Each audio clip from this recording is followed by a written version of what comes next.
అది ఒక పెద్ద అడవి. ఆ అడవిలో ఒక నాగిని నివసిస్తూ ఉండేది.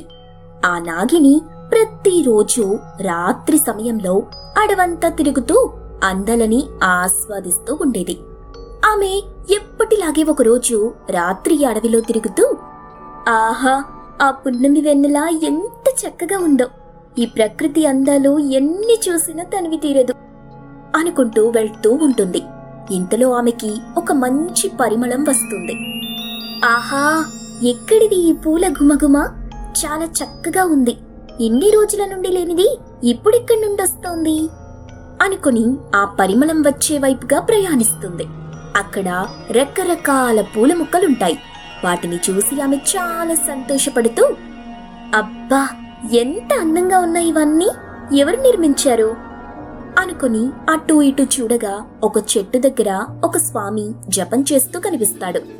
నాగిని ఆ స్వామీజీని చూసి, రాత్రి సమయం కాబట్టి, ఎవరిది, విగ్రహమా మనిషా, అస్సలు కదలటం లేదు, అసలు మనిషా విగ్రహమా, తెలుసుకుందాం అని అక్కడున్న పువ్వులు తీసుకొని స్వామి మీద విసిరేస్తుంది.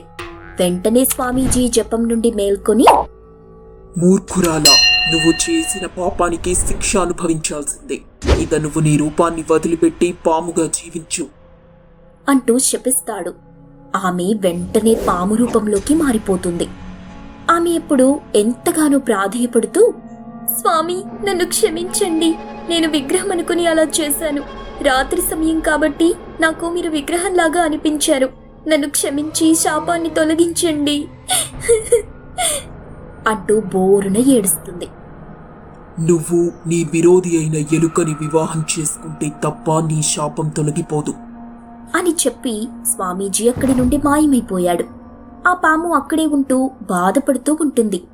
అలా రోజులు గడిచాయి. ఒకరోజు ఆ పాము అలా వెళ్తూ ఉండగా ఎదురుగా ఒక ఎలుక వస్తుంది. ఆ ఎలుక పాముతో, ఓ పాము, నిన్ను చూస్తుంటే చాలా అందంగా కనిపిస్తున్నావు, నువ్వు నన్ను పెళ్లి చేసుకుంటావా? తప్పకుండా చేసుకుంటాను. వెంటనే ఆ రెండు పెళ్లి చేసుకుంటాయి. అలా పెళ్లి జరిగిన వెంటనే ఆ పాము నాగినిలాగా మారిపోతుంది. ఆ ఎలుక ఒక నాగరాజుగా మారిపోతుంది. దాన్ని చూసిన ఆమె ఆశ్చర్యంగా, ఎవరు నువ్వు, ఎందుకు ఎలుకలాగా మారావు? నాగిని, నువ్వంటే నాకు చాలా ఇష్టం. ఎప్పటి నుండో నేను నిన్ను ప్రేమిస్తున్నాను.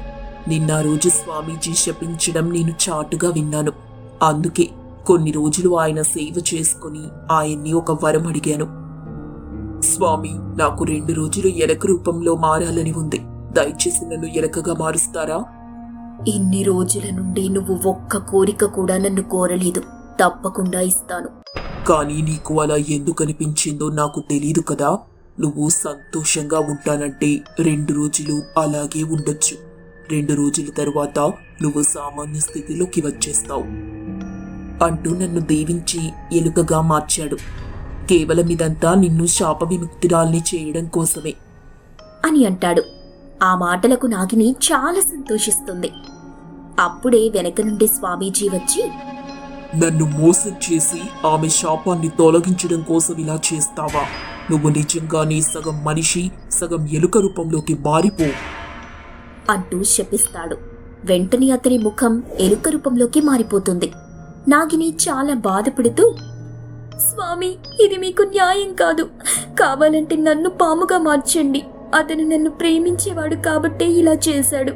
దయచేసి నన్ను శపించి అతన్ని మామూలు మనిషిగా మార్చండి అంటూ బోరున ఏడుస్తుంది. స్వామీజీ వాళ్ల స్వచ్ఛమైన ప్రేమను అర్థం చేసుకుని తిరిగి నాగరాజుగా అతన్ని మారుస్తాడు. ఇక ఆ రోజు నుండి ఇద్దరూ సంతోషంగా అక్కడే జీవిస్తారు.